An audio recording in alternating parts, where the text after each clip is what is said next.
శ్రీకాకుళ రాజ్యంలోని ఒమరవిల్లి అనే రాజ్యంలో సీమయ్య అనే రైతు ఉండేవాడు.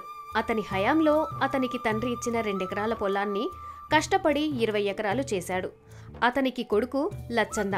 పుట్టిన 10 ఏళ్లకే భార్య బంగారమ్మ అనారోగ్యంతో మంచమెక్కింది. ఎంతమంది వైద్యులకు చూపించినా ఆమె జబ్బుకి వైద్యం లేదన్నారు. అవసాన దశలో చనిపోవడానికి ఒకరోజు ముందు, పెనిమిటి, నేనింకా బ్రతకను, అయితే 1 రోజో 2 రోజులో నువ్వు నాకొక మాట ఇయ్యాలి. నువ్వు అలా అనకు బంగారమ్మ.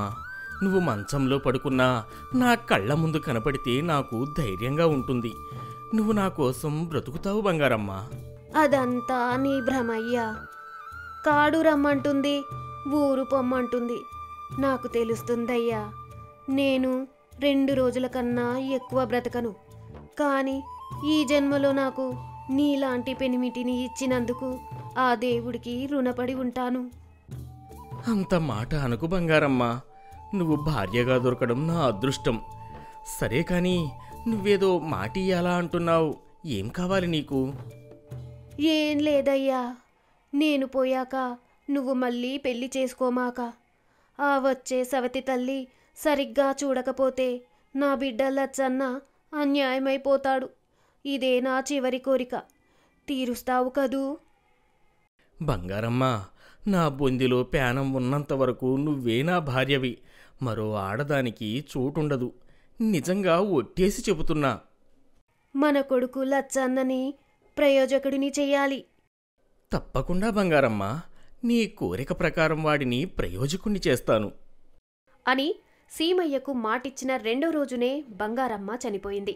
సీమయ్య అంత్యక్రియలన్నీ చక్కగా జరిపించాడు. చుట్టాలు బంధువులు ఎంత చెప్పినా మళ్లీ పెళ్లి చేసుకోకుండా బంగారమ్మకిచ్చిన మాట నిలబెట్టుకుంటూ అన్నీ తానే అయి కొడుకు లచ్చన్నను పెంచి పెద్ద చేశాడు. కాని ప్రయోజకుడిని మాత్రం చేయలేకపోయాడు. తల్లి లేకపోవడం, తండ్రి గారాబం, 20 ఏళ్లకే లచ్చన్నకి తాగుడు, జూదం లాంటి దుర్వ్యసనాలకు అలవాటు పడ్డాడు. పాపానికి 1 రోజు కూడా పొలానికి పోయి తండ్రికి సాయం చేసింది లేదు. సీమయ్యకు 50 సంవత్సరాల వయసు దాటింది. లచ్చన్నకు 25 ఏళ్లు వచ్చాయి. ఒకరోజు సీమయ్య కొడుకు లచ్చన్నను పిలిచి, నాయనా లచ్చన్నా, నాకా వయసు అయిపోవస్తున్నది. నేను ఎన్నాళ్ళు బ్రతుకుతానో నాకు తెలియదు. నువ్వు బరువు బాధ్యతలు తెలియకుండా ఏమాత్రం కష్టపడకుండా వ్యసనాలకు అలవాటు పడి తిరుగుతున్నావు. నువ్వు ప్రయోజకుడివి కావాలని మీ అమ్మ చివరి కోరిక, నా ఆశ కూడాను. కనీసం నాకు ఈ వయసులోనైనా నువ్వు వచ్చి వ్యవసాయంలో సహాయం చెయ్యి. నువ్వెలాగూ రేపో మాపో పోయేవాడివే. అందుచేత ఆస్తి నాకు రాసిస్తే నచ్చిన వ్యాపారం చేసుకుంటాను. ఆస్తి రాసిస్తే వ్యాపారం చేస్తావా? ఏం వ్యాపారం రా నువ్వు చేసేది? తాగడం, జూదమాడడమేనా? నువ్వు 1 రోజైనా కష్టపడి 10 రూపాయలు సంపాదించి కష్టమంటే ఏంటో, దాని విలువ ఏంటో తెలుసుకుని వస్తే అప్పుడు నేను ఆనందంగా ఆస్తి నీకు రాసిచ్చేసి ఏ కాశీకో పోతాను. అయితే అంతవరకు ఏమీ రాసివ్వన్నమాట. నేనిప్పుడే గ్రామ మున్సబు గారి దగ్గరకు పోయి పంచాయతీ పెడతాను. ఎలా ఇవ్వవో తెలుసుకుంటాను. నువ్వు ఎక్కడికైనా వెళ్ళు. ఇది నా స్వార్జితం, కష్టపడి సంపాదించినది. మీ తాత నాకిచ్చినది కేవలం 2 ఎకరాలే. దాన్ని కష్టపడి 10 ఎకరాలు చేశాను. నాకు కష్టం విలువ తెలుసు కాబట్టి నిన్ను తెలుసుకోమంటున్నాను. అయినా మీ తాత నాకిచ్చిన 2 ఎకరాలు నువ్వు తాగుడికి, జూదానికి ఎప్పుడో ఆర్పేశావు. నువ్వు మారకపోతే ఆస్తంతా అనాథ శరణాలయానికి రాసేస్తాను అనగానే కోపంగా వెళ్లిపోయిన లచ్చన్న నిజంగానే గ్రామ మున్సబు దగ్గరకు వెళ్లి ఫిర్యాదు చేసి విషయమంతా చెప్పాడు. ఓపిగ్గా విన్న గ్రామ పెద్దయిన మున్సబు ఇలా అన్నాడు. మున్సబుగా నేనొక మాట చెప్తాను లచ్చన్న. మీ నాయన చెప్పింది నిజం. నువ్వు 1 రోజైనా కష్టపడి పనిచేసి 10 రూపాయలు సంపాదించుకురా. మీ నాయన ఆస్తి ఆయన స్వార్జితం. అది ఎవరికైనా ఇచ్చుకునే హక్కు ఆయనకుంది. నువ్వు కష్టం విలువ తెలుసుకుని ప్రయోజకుడివి కాకపోతే ఆస్తంతా అనాథ శరణాలయాలకివ్వమని మీ నాయన ఏనాడో దస్తావేజులు రాయించి నాకు ఇచ్చాడు. ఇది అన్యాయం మున్సబు గారు. కొడుకుని నేనుండగా ఆస్తి అనాథ శరణాలయానికి రాయడమేంటి? అదే న్యాయం లచ్చన్న. అయినా నువ్వు ప్రయోజకుడివైతే ఆస్తి నీదే అవుతుంది. నేను కూడా విన్నాను, నీకు జూదం త్రాగుడు తప్ప వేరే వ్యాపకమే లేదని. చేతికి అంది వచ్చిన కొడుకు ఈ వయసులో తండ్రి కష్టాన్ని పంచుకోవాలి. నువ్వు ఆస్తిని ఆశిస్తున్నావు. ఇది సరికాదు. వెళ్ళు, ఏ ఊరిలో పనిచేస్తావో చేసి నువ్వు స్వయంగా సంపాదించిన డబ్బు తీసుకునిరా. అప్పుడు ఆస్తిపత్రాలు నేనే ఇస్తాను. అనగానే లచ్చన్న మారు మాట్లాడకుండా అక్కడి నుండి పోయి ఊరి చివర శివాలయానికి వెళ్ళాడు. అక్కడ చాలాసేపు కూర్చున్నాడు. గుడి మూసేసే ముందు పూజారి ఒక కొబ్బరి చిప్ప, అటుకుల ప్రసాదం ఇస్తే అవి తిని నీళ్లు తాగి కాసేపటి తర్వాత ఊరి చివర అడవిదారి గుండా పక్క ఊరికి బయలుదేరాడు. తండ్రి కష్టం అప్పనంగా కుంభాలు కుంభాలుగా తినే లచ్చన్నకు పూజారి ఇచ్చిన కొబ్బరి చిప్ప, అటుకులు ఒక మూలకి కూడా రాలేదు. అడవిదారిన వెళ్తుండగా ఒక కట్టెలు కొట్టేవాడు కట్టెలు కొడుతూ కనపడ్డాడు. అతని దగ్గరకు పోయి లచ్చన్న ఇలా అన్నాడు. అయ్యా, ఆకలిగా ఉంది. 1 రూపాయి ఉంటే ఇస్తారా? ప్రక్క ఊరు పోయి ఏదైనా తింటాను. అనగానే ఆ కట్టెలు కొట్టేవాడు లచ్చన్నను ఎగాదిగా చూసి ఇలా అన్నాడు. 1 రూపాయి కోసమే నేను రెక్కలు ముక్కలు చేసుకుంటూ కట్టెలు కొడుతున్నాను. చూడ్డానికి ఆరోగ్యంగానే ఉన్నావు. ఏదైనా కాయ కష్టం చేసి సంపాదించుకోవచ్చుగా.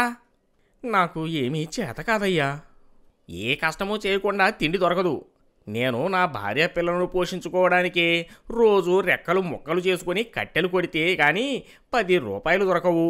నువ్వు నా కట్టెలు 4 మోపులు కొట్టు, నీకు రూపాయి కాదు 2 రూపాయలు ఇస్తాను అని కట్టెలు కొట్టేవాడు తన గొడ్డలి లచ్చన్నకి ఇచ్చాడు. లచ్చన్న గొడ్డలి తీసుకుని కట్టెలపై కొట్టడానికి ప్రయత్నించాడు. కాని అతనికి సాధ్యం కాలేదు. అది చూసి కట్టెలు కొట్టేవాడు ఇలా అన్నాడు. నువ్వెప్పుడైనా గొడ్డలి ముఖం చూసావా? లేదు స్వామి. తక్షణమే ఇక్కడి నుంచి వెళ్ళు. కష్టం విలువ తెలియనివాడు బ్రతికి ఉన్నా చచ్చినవాడితో సమానమే. నా సమయం వృధా చేయకు. అనగానే లచ్చన్న ఉసూరుమంటూ ముందుకు సాగి ఒక ఊరిలో ప్రవేశించాడు. అక్కడ అతనికి ఒక పూటకూళ్ళవ్వ కనిపించింది. అక్కడకు వెళ్ళి లచ్చన్న ఇలా అన్నాడు. అవ్వా, నాకు ఆకలిగా ఉంది. కొంచెం అన్నం పెట్టవా? ఎందుకు పెట్టను? భోజనం ఖరీదు 2 రూపాయలిస్తే సుష్టిగా భోజనం పెడతాను. అవ్వా, నా దగ్గర చిల్లి గవ్వ కూడా లేదు. కానీ నాకు బాగా ఆకలిగా ఉంది. చూడు నాయనా, ఉచితంగా భోజనం పెట్టడానికి ఇది ధర్మసత్రం కాదు. నేను కూడా కష్టపడి వంటలు చేస్తూ దీనిమీదే బ్రతుకుతున్నాను. నువ్విక్కడ భోజనం చేసిన ఆకులన్నీ తీసి శుభ్రం చేస్తానంటే నిన్ను పనిలో పెట్టుకుని ఇంత భోజనం పెడతాను. అంగీకారమేనా? అనగానే లచ్చన్న సరే అన్నాడు. పూటకూళ్ళవ్వ అప్పటికే తిన్నవాళ్ల ఆకులన్నీ తీయమంది. లచ్చన్న సరిగ్గా తీయకుండా ఇల్లంతా చెండాలం చేశాడు. అప్పుడు పూటకూళ్ళవ్వ ఇలా అంది. నీకు కష్టం అంటే ఏంటో తెలియదు. శ్రమ విలువ తెలియనివాడు నాకక్కర్లేదు. వెంటనే వెళ్ళిపో. అనగానే లచ్చన్న కాలీడ్చుకుంటూ అక్కడ్నుండి ముందుకు పోయాడు. కడుపు ఆకలితో మండుతోంది. అలా కొంత దూరం వెళ్లేసరికి ఊరు చివర ఒక పెద్దాయన చిన్న పాక ముందు రాళ్ల పొయ్యి మీద ఏదో పాత్ర పెట్టి పొయ్యి వెలిగించే ప్రయత్నం చేస్తున్నాడు. అతన్ని చూసిన లచ్చన్న, పెద్దయ్యా, నాకు బాగా ఆకలిగా ఉంది. తినడానికి ఏమైనా పెడతావా? నాకే పూటకింత ముద్ద పెట్టేవాళ్లు లేక ఇలా వండుకుంటున్నాను. నా కొడుకు బాధ్యత లేకుండా నన్ను వదిలేసి వెళ్ళిపోయాడు. ఈ ముసలితనంలో నేను ఒక్కడే నా ఇంటి వెనుక ఉన్న పొలంలో అన్నీ పండించుకుంటూ బ్రతుకుతున్నాను. నువ్వు వెనుకున్న తోటలోకి పోయి టమాటాలు కోసి తీసుకురాగలవా? ఇద్దరికీ నేను వంట చేస్తాను.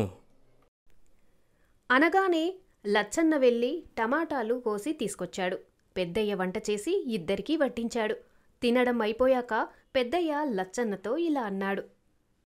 నాయనా, నాకెవ్వరూ లేరు. నువ్వు ఇక్కడే ఉండి వెనుక పొలంలో నేను వేసే పంటలను బజారులో అమ్ముకొనిరా. ఆ ఆదాయం మనకి సరిపోతుంది. అమ్మో, అంత దూరం పోయి బజార్లో అమ్మడం కష్టం. నేను కష్టపడలేను. నాయనా లచ్చన్నా, నీ తల్లి కష్టపడి 9 మాసాలు మోసి నిన్ను కనకుండా నువ్వు భూమి మీదకు రాలేదు. తర్వాత నీ తండ్రి ఎన్నో బాధలకు ఊర్చి కష్టపడకుండా నువ్వు ఈ స్థాయికి ఇంత పెద్దవాడవు కాలేదు. మనిషే కాదు, ఈ భూప్రపంచం మీద తన మనుగడ కోసం కష్టపడకుండా ఏ ప్రాణీ లేదు. అంతెందుకు, మనం నాటిన విత్తనం భూమిలో నాని నాని భూమిని కష్టపడి చీల్చుకు వస్తుంది అని వెనకున్న పొలంలోకి పోయాడు పెద్దయ్య. ఆ రాత్రంతా లచ్చన్న ఆలోచించాడు. నిజమే, కష్టపడకుండా ఎవర్ని అడిగినా రూపాయి కూడా ఇవ్వడం లేదు. తిండి లేకుండా కష్టపడుతూ ఎన్నాళ్ళుండగలను? నిన్నటి వరకు నాయన సంపాదించింది ఖర్చు పెట్టుకు తినడం వల్ల నాకు ఏమీ తెలియలేదు. నేను ఇక్కడే పెద్దయ్య దగ్గరే ఉండి ఆయనతో పాటు కష్టపడతాను అనుకున్న లచ్చన్న అక్కడే ఉండి పెద్దయ్యతో పాటు కష్టపడి వ్యవసాయం చేసి పంటలు, కాయగూరలు, ఆకుకూరలు బాగా పండించి బజారులో బాగా మంచి ధరలకు అమ్మి డబ్బు బాగా సంపాదించి బజారులో టోకు వ్యాపారం కూడా ప్రారంభించి అనతి కాలంలోనే ధనవంతుడయ్యాడు. అదే పెద్దయ్య గ్రామంలో 10 ఎకరాల పొలం కొన్నాడు. ఇదంతా జరిగిన తరువాత పెద్దయ్యకు చెప్పి కొంత డబ్బు పట్టుకుని తండ్రి సీమయ్య దగ్గరకు వచ్చాడు. లచ్చన్నని చూసి సీమయ్య ఆనందంగా ఇలా అన్నాడు. అయ్యా లచ్చన్న, నువ్వు బాగుపడాలని ఏదో కోపంగా అంటే నిజంగానే వెళ్ళిపోతావా? లేదు నాయనా, నువ్వలా గట్టిగా మందలించడం వల్లనే నేను కష్టం విలువ తెలుసుకుని కష్టపడి బాగా ధనవంతుణ్ణయ్యాను అని తన కథంతా తండ్రికి చెప్పి నిజంగానే ఆ ఊర్లోని ఆస్తంతా అనాథ శరణాలయానికి ఇచ్చేయమని చెప్పి తండ్రి సీమయ్యని తీసుకుని పెద్దయ్య దగ్గరకు వెళ్ళి అదే ఊరిలో మంచి అమ్మాయిని పెళ్లి చేసుకుని సుఖంగా జీవించసాగాడు.